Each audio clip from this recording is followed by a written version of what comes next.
I mean, clearly you're very upset with the referendum result. And I mean, I presume, Nick, I mean, if I'm wrong, you tell me. I mean, would you like us to rethink our decision? Well, yes, I think Parliament should rethink the decision. Okay. And I think, no, if we've had a referendum and it's failed, instead of being classed as a Remoaner, and I'm not a Remoaner, my view was the only reason why I voted Remain was to counter your bogus Brexit arguments. That doesn't make me an avid European or an EU fan. Yes, No. I'm a European. But some of your nonsensical sound bites, like getting our country... I know, absolutely. We want our country back. That's what I said, Nick, all over the country. I shouted it from the top of an open double-decker on a microphone. I hope I don't have to do the same thing again. But you can't be a country, you can't be a proper nation if you can't make your own laws, surely.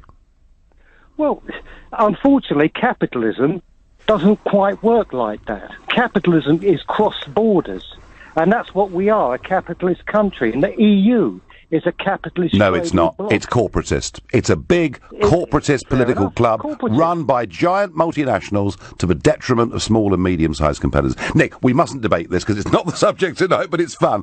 Nick, I would just say this to you, that for anybody out there who feels like you, that you didn't like the referendum result, didn't like the campaign, and fine, it's a democracy, we're allowed to disagree and dislike what other people say. But I would make this point to you, Nick. Those people out there who want us to rethink it, want Parliament to have another vote, perhaps some even want another referendum. All I would say, Nick, to you and to all of them, is the way the European Commission have behaved today damages their prospects of Parliament or this country rethinking that decision. Well, all I'll say to you is you're talking absolute twaddle. All right, fair enough, Nick. No, that'll... Well, number one, Mr. Farage, I think you let everybody down by the fact that you got what you wanted for, 20-odd years, and then you jumped ship. The pipe to where? my friend. The pipe. Which ship did I jump to, Lawrence? Which ship did I jump to? I said you jumped ship. I don't know where you jumped to, but you ran away. They don't even pay the leader of the Brexit party. Now, they got to do it voluntarily. Lawrence, I don't know where you've been, or whether you saw what I was trying to do last week about George Soros in the European Parliament in Strasbourg, but I'm leading a growing, I'm pleased to say, group of Eurosceptics from right across Europe in Brussels and Strasbourg. I'm still fully engaged as an elected MEP. I haven't jumped anywhere. Really? Really? Really? Yes, really. Lawrence, thanks ever so much. Joins us now. Peter, thank you so much for speaking to us. Good morning, Julia. Do you think there is anything that would keep the likes of Remain supporting Tory MPs, the likes of Ken Clarke, Anna Soubry and others, is there anything that would actually keep them happy in terms of what David Davis could offer? Because it seems to me they've asked for a vote on the final on the final deal. They've got a vote on the final deal. Why are they not happy? Well, the government said they were going to get a meaningful vote on the final deal, which, if you consider take back control means giving back Parliament its sovereignty, which everybody claims it's lost through membership of the EU, means that they have the right to decide whether Davis secures a deal which is a good deal. He claims he will secure a good deal, so it's not beyond the realm of possibility that MPs elected by the people have the right to scrutinise what deal they come up with. And anyway, Davis has given that concession, but it's not much of a concession, really, because essentially what he's saying is, we'll give you a gun to hold to your head, and if you don't like it, you can blow it off. But that was always the case. Sir Keir Starmer, the Shadow Brexit Secretary, said yesterday after this is a significant climb down from a weak government on the verge of defeat. Absolutely, it's a weak government. Absolutely, it could be on the verge of defeat. But what you're saying now, this isn't a significant climb down. I mean, you either get a vote or you don't. You said you wanted to vote. Your MPs who are on your side, you're getting your vote, and now you're moaning again. Is it just me, or is every single thing you ask for when you get it not quite enough? Because what you really want is for us not to be leaving the EU, and you're not going to rest until we don't leave the EU. I do think it's a significant climb down. The problem with it's a climb down which opens the floodgates to more mayhem, Julia, because what's going to happen right now is that people and MPs yesterday stood up and said, oh, hang on a second, what if you don't get a deal? We're crashing out. We don't have our parliament. Leaving, not crashing out, leaving the EU, which is what the British people voted for. But they didn't vote to get weaker or poorer. I think that's... How do you know? Well, because the How polls do you suggest know? that. Well, That's all we can the look at, entire Julia. British the entire British establishment told them that leaving the EU might make them poorer, and they went, "We'll take the risk." Yes, but the Brexit campaign said, "Don't worry, mate. It's all going to be wonderful. We'll be richer. We'll be freer. We'll be global Britain." So, unfortunately, the people are stuck in the middle of what is a absolute crisis. You said earlier on the government What's the crisis? maybe going for a fall. Well, the crisis is the government is weak. You and I have talked about this before. May could have stood up last year and said, "Look, you voted to leave the European Union. We're going to do that. But what we're going to do is we're going to have a transition to the European Economic Area, which keeps us for a while in the single market so we can adapt." But because the people who've got the gun to Theresa May's head, Boris Johnson, Michael Gove, and they are insisting, "No, let's get out. Let's put a drop-dead date in this bill."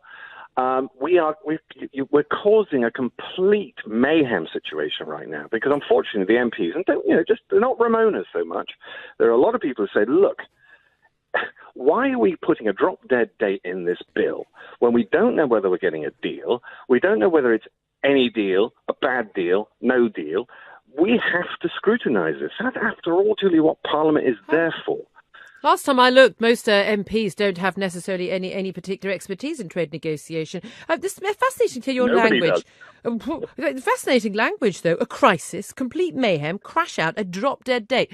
It's very, very simple. The Lisbon Treaty, to which MPs did sign up, by the way, without permission from the British people, thank you very much, very, very, very clearly states, you trigger Article 50, you leave 2 years later. The drop-dead date was what the British people voted for.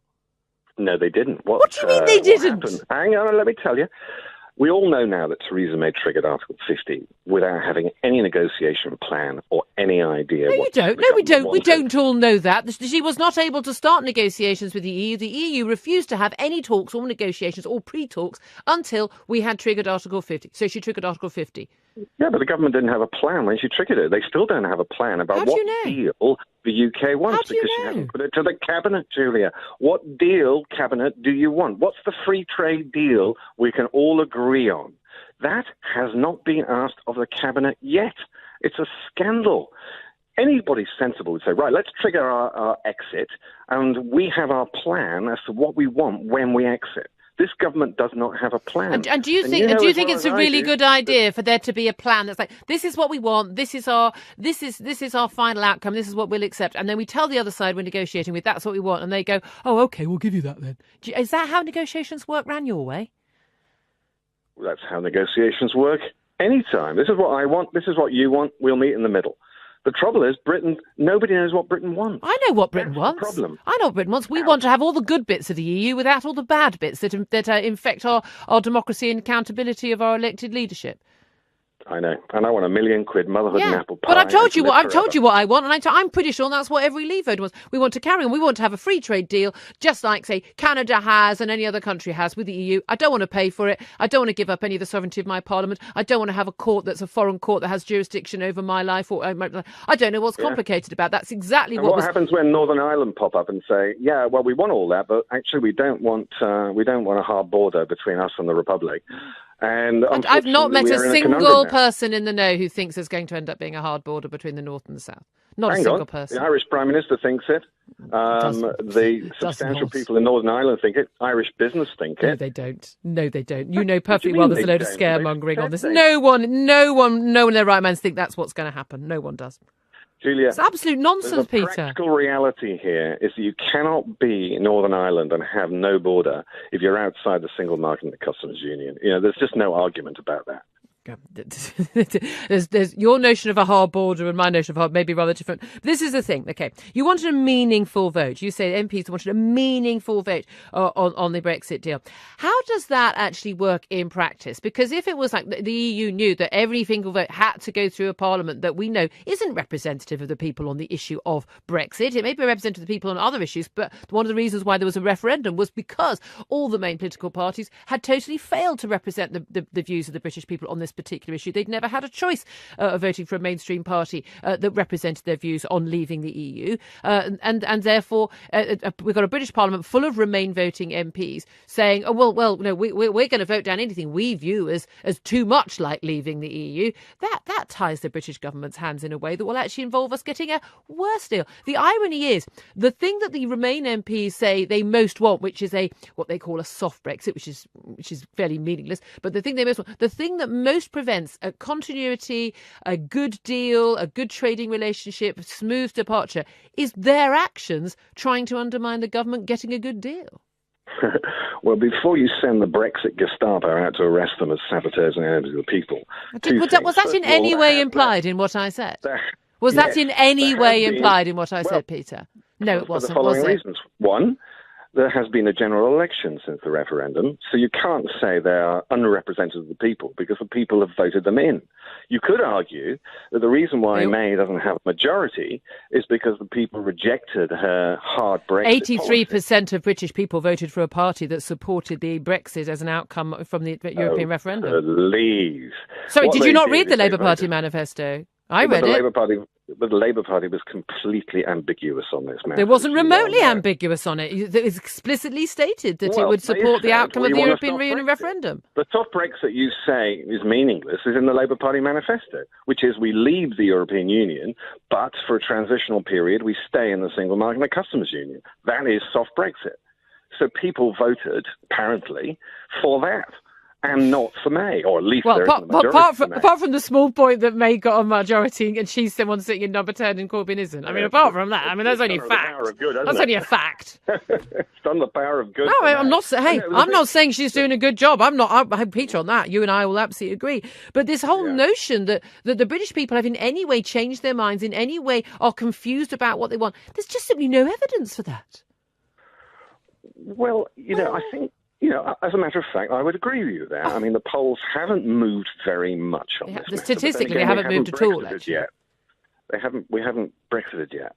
And I think next year, Julia, is going to be quite important. And I think for you and me, I think the penny will drop. If the economy keeps on motoring on, if businesses don't leave, if unemployment keeps on going down, then I will come on your show and I will say, look, Julia, on the face of it, even though we haven't Brexited yet, it does quite clear that Osborne's sort of doomsday scenario is a fiasco.